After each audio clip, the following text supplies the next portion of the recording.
శ్రీ గురుభ్యో నమ. శ్రీమాత్రే నమ.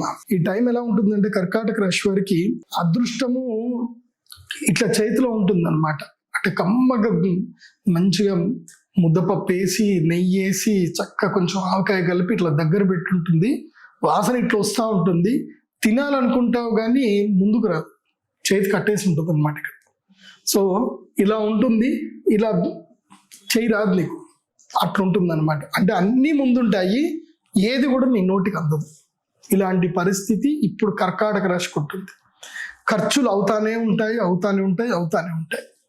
ఖర్చులు అస్సలు ఆపుకోలేరు, విపరీతమైన ఖర్చులు అవుతాయి, సమస్యలు పెరుగుతాయి, అప్పులు కూడా పెరుగుతాయి.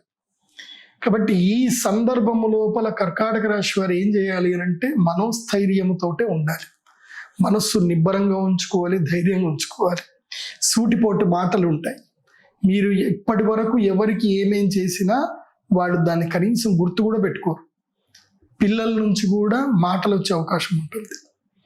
ఇవన్నీ కూడా జరగడం మంచిదే అని అంట. ఎందుకోసం అంటే మీకు ఇప్పుడు ఇదంతా జ్ఞానోదయం అయ్యే సమయం ఇది.